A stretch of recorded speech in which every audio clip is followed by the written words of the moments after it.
अस्सलाम वालेकुम dear students, कैसे हैं आप? उम्मीद करता हूँ खैरियत से होंगे। आज मैं आपके सामने एक बहुत अच्छा टॉपिक रिलेटिव एटॉमिक मैथ्स लेके हाजिर हुआ हूँ। तो चलते हैं रिलेटिव एटॉमिक मैथ्स की तरफ।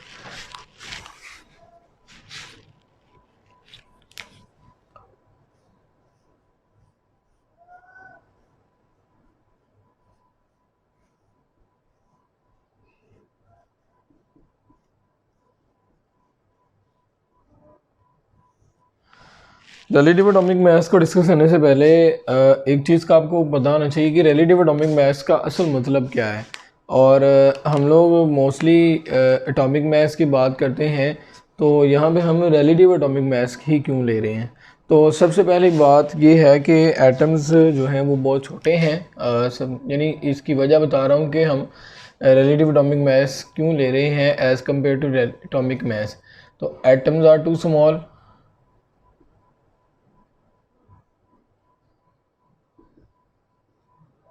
there is no system to measure their masses। ये सबसे अहम वजह है कि एटम्स इतने छोटे हैं कि हमारे पास कोई ऐसा सिस्टम ही नहीं है कि हम उनके मैसेज मालूम कर सकें। अब हम चाहते हैं मैथ मालूम करना, तो फिर कैसे करेंगे? मैथ मालूम करने के लिए फिर हम लोग किसी ना किसी एक एलिमेंट का मैथ लेके उसको एज ए स्टैंडर्ड कंसीडर करेंगे। तो यहाँ पे हम पहले उसकी रिलेटिव एटॉमिक मैथ्स की डेफिनेशन करते हैं। रिलेटिव का मतलब होता है, वैसे तो इसको हम किसी के साथ मुंसलिक करना कहते हैं, लेकिन यहाँ पे हम इसको इस सेंस में यूज़ करेंगे कि किसी के साथ कंपेयर करके जो निकाला जाए। तो इसकी जो हमारे पास डेफिनेशन होगी वो क्या होगी? The mass of an atom of an element compared to the mass of carbon taken as standard। यानी ये हमारे पास किसी एक एलिमेंट के एटम का मैस है जिसको कार्बन जो कि स्टैंडर्ड माना गया है यानी 12, उसके साथ कंपेयर करके निकाला जाएगा, उसे हम रिलेटिव एटॉमिक मैस का नाम देंगे। तो ये तो हो गया हमारे पास रिलेटिव एटॉमिक मैस। अब सवाल ये पैदा होता है कि हमने कार्बन को एज ए स्टैंडर्ड क्यों माना? Why we take carbon as standard. हमने कार्बन को ही स्टैंडर्ड क्यों माना, हमने किसी और एलिमेंट को क्यों नहीं माना स्टैंडर्ड? तो सबसे पहली वजह इसकी क्या है? इसका मैस जो है ना फ्रैक्शन में नहीं है। mass of carbon is not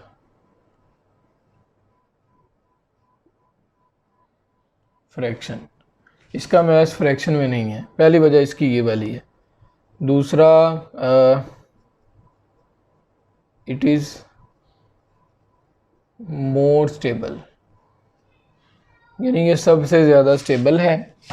और तीसरे नंबर पे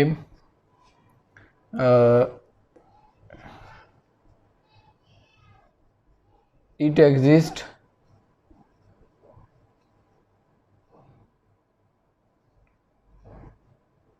अबंडेंटली। तीन वजूहात हैं इसकी। पहले नंबर पे तो इसका मैस फ्रैक्शन में नहीं है। कार्बन वो वाहिद एलिमेंट है जिसका मैस फ्रैक्शन में नहीं है, यानी इसका मैस अगर मान लिया जाए हमारे पास है तो वो क्या है? 12.0000 समथिंग है। इट मीन के इसका मैस फ्रैक्शन में नहीं है। बाकी का आप जिसका भी देखेंगे एलिमेंट का, एटम का, वो मैस फ्रैक्शन में होगा। दूसरे नंबर पे कार्बन 12 जो है ना वो मोर स्टेबल है। और तीसरी वजह ये है कि ये अबंडेंटली एग्जिस्ट करती है, यानी 98.9% ये यूनिवर्स के अंदर पाई जाती है। तो ये तीन वजूहात हैं जिसकी वजह से हम कार्बन को एज ए स्टैंडर्ड मानते हैं। तो अब आगे बढ़ते हैं, इसका यूनिट क्या है? तो unit of relative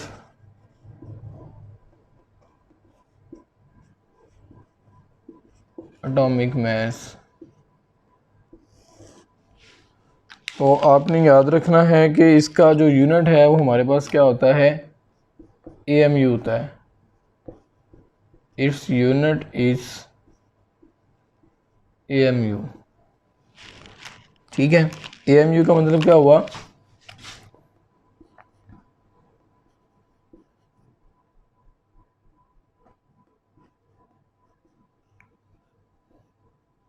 atomic mass unit. तो ये आपने याद रखना है कि 1 AMU किसके बराबर होता है, 1 पॉइंट, बल्कि अगर हम AMU की वैल्यू निकालना चाहते तो वो हमारे पास होती है 1/NA, यानी एवोगाड्रोस को हम 1 पे डिवाइड करेंगे तो हमारे पास आंसर क्या आ जाएगा, 1.602 इंटू 10⁻23। तो इसको जब इसके ऊपर डिवाइड किया जाएगा तो हमारे पास आंसर आ जाएगा 1 AMU is equal to 1.66 into 10⁻24 gram के। अच्छा जी, हम नेक्स्ट बात करेंगे आइसोटॉप्स के हवाले से। तो आइसोटॉप्स क्या होते हैं, आइसोटॉप की सबसे पहले हम डेफिनेशन की तरफ देंगे। तो आइसोटॉप की डेफिनेशन करने से पहले आपको आइसोटॉप का मतलब पता होना चाहिए। आइसो कहते हैं सेम को,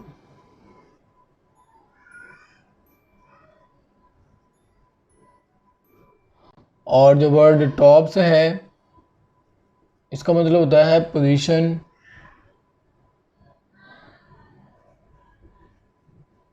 इन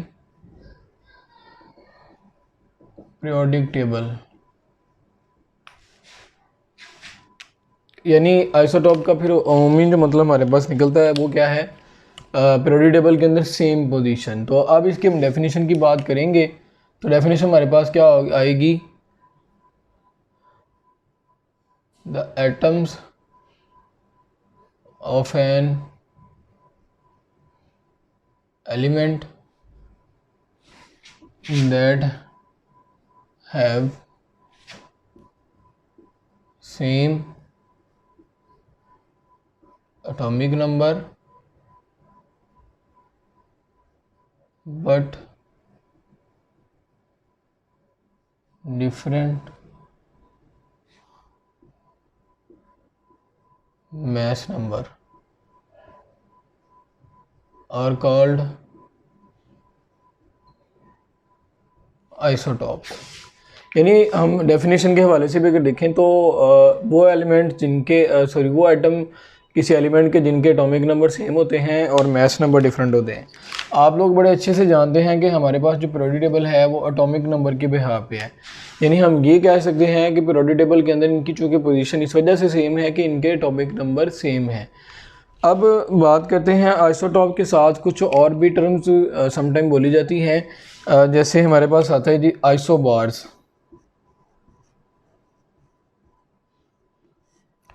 आइसोबार वो होते हैं जिनका एटॉमिक नंबर डिफरेंट होता है और मैस नंबर सेम होता है। Those isotopes that have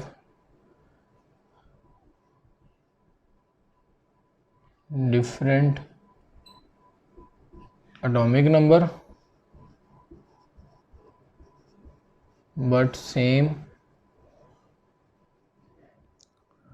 mass number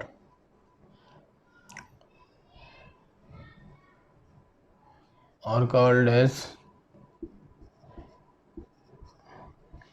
isobars. Bar का मतलब वेट के सेंस में बोला जाता है। तो इनका मैस नंबर जो है ना वो सेम होता है और एटॉमिक नंबर इनका डिफरेंट होता है। तो इसकी मिसाल हमारे पास कार्बन का एक आइसोटॉप है, इसी तरह से नाइट्रोजन है। तो अगर आप देखें यहाँ पे तो हमारे पास इस कार्बन 14 का मैस देखें 14 है और नाइट्रोजन का मैस भी 14 है, लेकिन दोनों के एटॉमिक नंबर डिफरेंट हैं। उसके बाद एक और टर्म बोली जाती है isotones.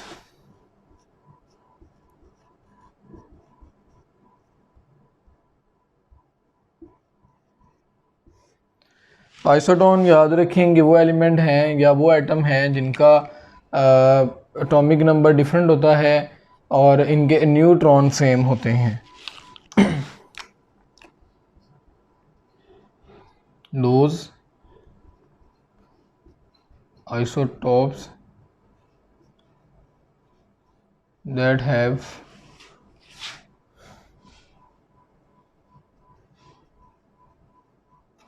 different atomic number but have same neutrons, इन्हें हम आइसोटोन्स का नाम देते हैं। तो इसकी एग्जांपल हमारे पास है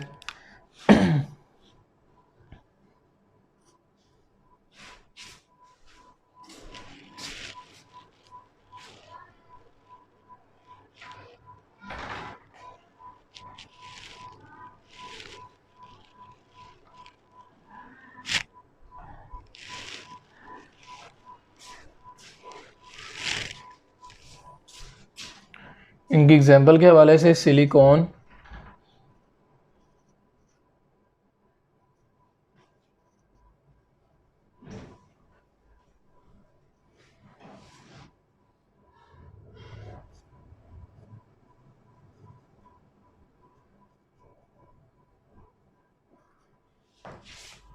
ये हमारे पास है।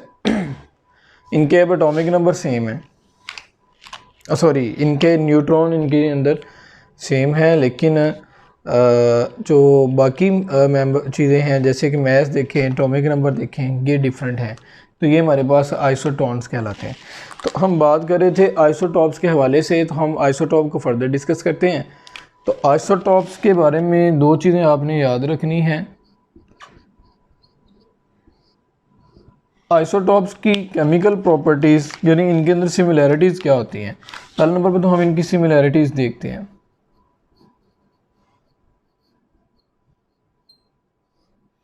सिमिलैरिटी में नंबर 1 हमारे पास आता है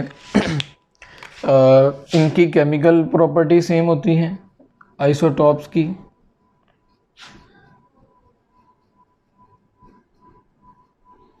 नंबर 2 इनमें नंबर ऑफ इलेक्ट्रॉन सेम होते हैं।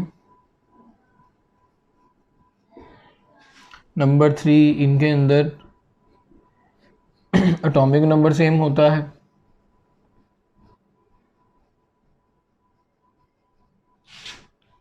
और नंबर 4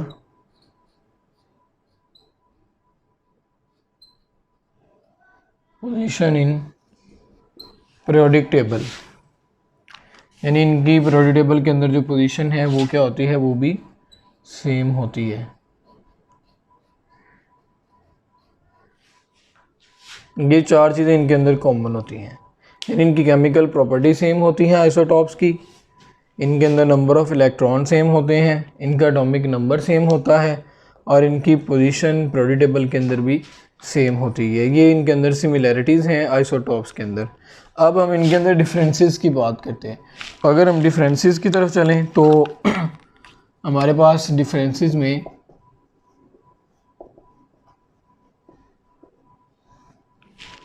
सबसे पहला काम, इनका मैस नंबर डिफरेंट होता है। मैस नंबर डिफरेंट होता है। नंबर 2 इनकी फिजिकल प्रॉपर्टीज डिफरेंट होती हैं।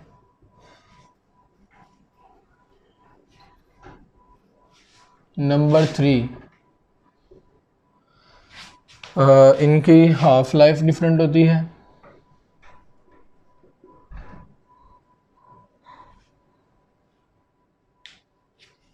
ठीक है, ये चीज़ें इनके अंदर अमूमन डिफरेंट होती हैं। ये हमारे पास आइसोटॉप्स के बारे में थी। अब हम बात करते हैं आइसोटॉप्स की अबंडेंस की। तो आइसोटॉप बल्कि इसकी जो डिस्कवरी थी वो सोडे ने की थी, यानी डिस्कवर्ड बाय सोडे। आइसोटॉप को डिस्कवर करने वाला साइंटिस्ट सोडे था। अब हम बात करते हैं इसके अबंडेंस की। तो अबंडेंस के हवाले से हमारे पास आइसोटॉप्स की डिफरेंट टाइप्स हैं। मोनोटॉपिक आइसोटॉप्स हैं, मोनो आइसोटॉपिक हैं। मोनोटॉपिक वो होते हैं जिनका एक आइसोटॉप होता है। तो मोनोटॉपिक आइसोटॉप में हमारे पास है फ्लोरीन, आयोडीन, ऑरम और आर्सेनिक। ये 4 एलिमेंट हैं जो मोनोटॉपिक कंसीडर किए जाते हैं। फ्लोरीन का एक आइसोटॉप है, इसी तरह से हमारे पास आयोडीन का एक आइसोटॉप है, गोल्ड का एक आइसोटॉप है और आर्सेनिक का एक। इसी तरह से वो आइसोटॉप जिनके वो एलिमेंट जिनके 2-2 आइसोटॉप्स हैं। तो नंबर 2 हमारे पास 2 आइसोटॉप्स कौन से हैं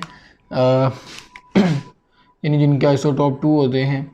तो क्लोरीन और ब्रोमीन, इनके 2 आइसोटॉप्स होते हैं। इसी तरह से हमारे पास कार्बन, हाइड्रोजन और ऑक्सीजन, कार्बन, हाइड्रोजन और ऑक्सीजन, इनके 3 आइसोटॉप्स होते हैं। इसी तरह से हमारे पास वो एलिमेंट जिनके 4 आइसोटॉप होते हैं वो सल्फ़र हैं।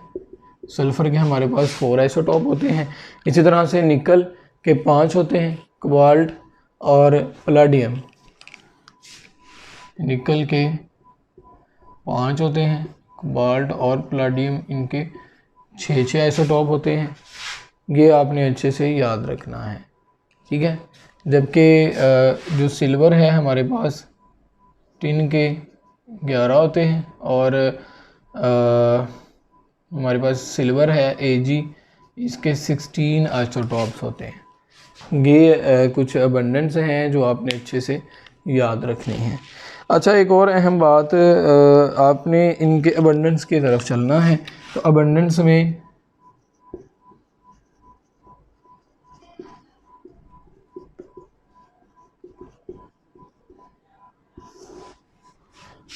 आइसोटॉप्स बुनियादी तौर पर 2 तरह के हैं।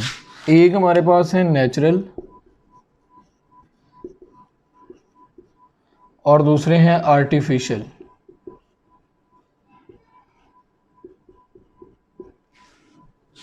नेचुरल आइसोटॉप्स जो कुदरती तौर पर पाए जाते हैं, इनकी जो हमारे पास अमूमन अमाउंट है वो 240 है। यानी नेचुरल आइसोटॉप कितने हैं? 240 हैं। इसमें से ऑलमोस्ट जो ये हैं 280, इसमें से 240 नेचुरली एग्जिस्ट करते हैं या स्टेबल माने जाते हैं, और जो हमारे पास 40 हैं वो अनस्टेबल है। ओवरऑल नेचुरल आइसोटॉप्स की तादाद है 280, जिसमें से 240 हमारे पास स्टेबल हैं और 40 जो हैं वो अनस्टेबल हैं। जबकि जो आर्टिफिशियल हैं वो ऑलमोस्ट 300 हैं और वो सारे के सारे क्या हैं? अनस्टेबल हैं। ठीक हो गया। इसके बाद हमारे पास जो 240 हैं इनमें से 154, 240 में से 154 वो हैं जो जिनका मैस इवन है, और ऑलमोस्ट 86 वो हैं जिनका मैस ओड है। यानी हम ये कह सकते हैं कि इवन आइसोटॉप्स की तादाद ज़्यादा है, तो इवन आइसोटॉप्स ज़्यादा अबंडेंटली एग्जिस्ट करते हैं। तो ये था हमारे पास आइसोटॉप के हवाले से और रिलेटिव एटॉमिक मास के हवाले से। उम्मीद करता हूँ ये वीडियो आपको बहुत अच्छे से समझ आई होगी। इस तरह की मज़ीद वीडियोस हासिल करने के लिए मेरे चैनल को लाइक करें, सब्सक्राइब करें और अपने दोस्तों के साथ शेयर करना ना भूलिएगा। बहुत शुक्रिया। अल्लाह हाफिज़।